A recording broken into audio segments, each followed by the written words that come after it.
وقال النبي الكريم من آخر كلام لا إله إلا الله دخل الجنة صدق الله العظيم وصدق النبي الكريم ولا حول ولا قوة إلا بالله العلي العظيم.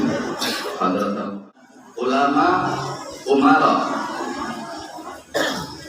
ya, agniya, fuqara wal masakin berkumpul dalam satu tempat dan dihadiri cucu Nabi, tanda barokahnya datang. Tanda barokahnya datang. Saya bersyukur alhamdulillah. Saya perjalanan ke sini daripada subuh kita bikin amalan, setelah itu kita musyawarah, alhamdulillah ke sini. Sepanjang jalan seolah-olah saya di Mekah, saudara. Kenapa? Kanan kiri saya melihat pohon korma yang begitu indah. Sawit. Sawit. Bukan korma, bukan. La ilaha illallah. Baik hadirin, masuk sesi pertama dan menjelang terakhir. Sebentar lagi kita masuk satu bulan, di mana bulan itu Allah berikan keajaiban.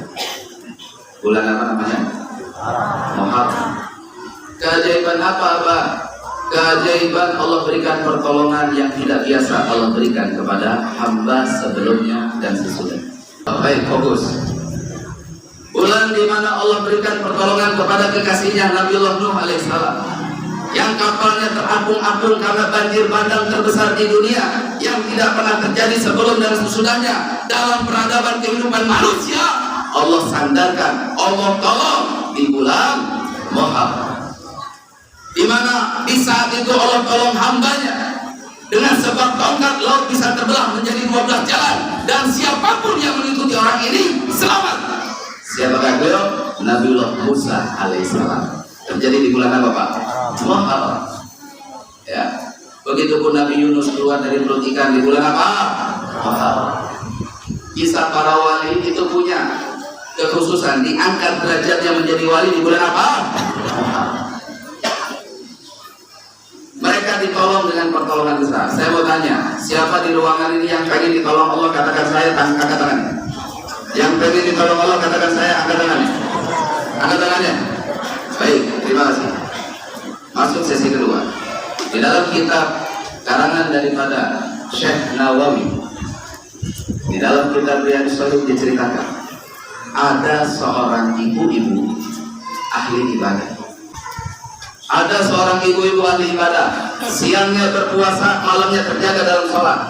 Gara-gara pelit nggak ngasih makan kucing, ngerem kucing di satu ruangan sampai itu kucing mati, maka dia pun dimatikan oleh Allah dalam keadaan su'ul khatimah. Pernah dengar kisah ini? Pernah dengar?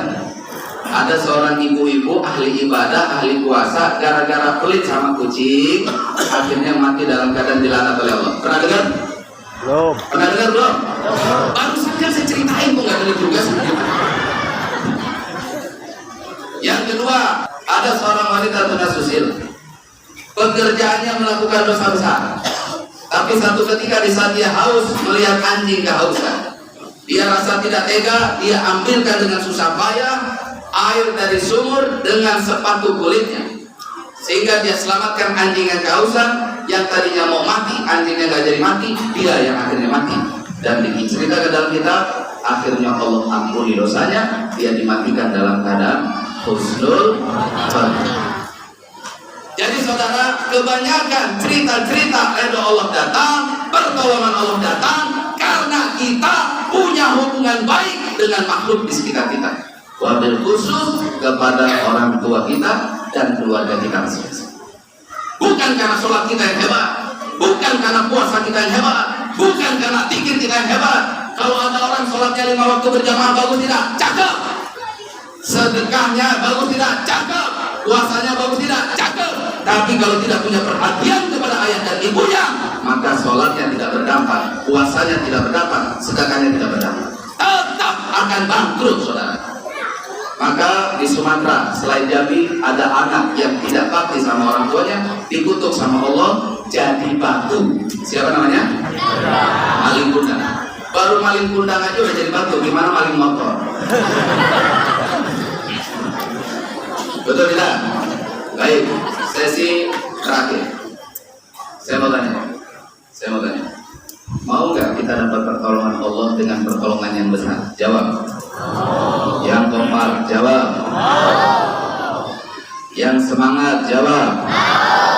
Yang jawabnya semangat, semoga datang pertolongan Allah lebih cepat. Mau atau tidak? Allah jawab, mau nggak tahu caranya? Mau tidak? Tolonglah kehidupan ayah ibu, ringankan bebannya, bahagiakan hatinya. Demi Allah, kau akan mendapatkan pertolongan Allah yang menciptakan. Dalam satu hadis Nabi bersabda, Allah berfirman dalam hadis qudsi, apabila ada seorang anak membuat aku redha dengan ibadah, tapi membuat murka orang tuanya, sungguh batal, aku pun akan murka kepadanya.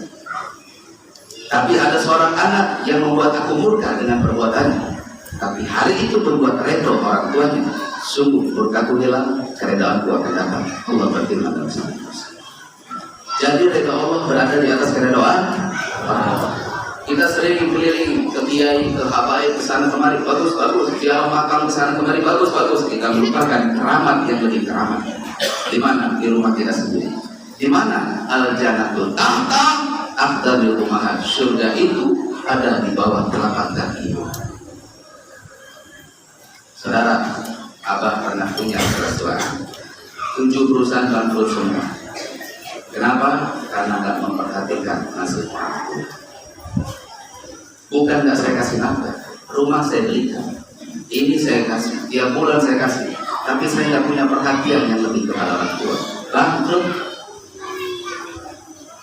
Tapi hari ini alhamdulillah saya belajar memperhatikan orang tua. Kehidupan kami boleh bangkrut.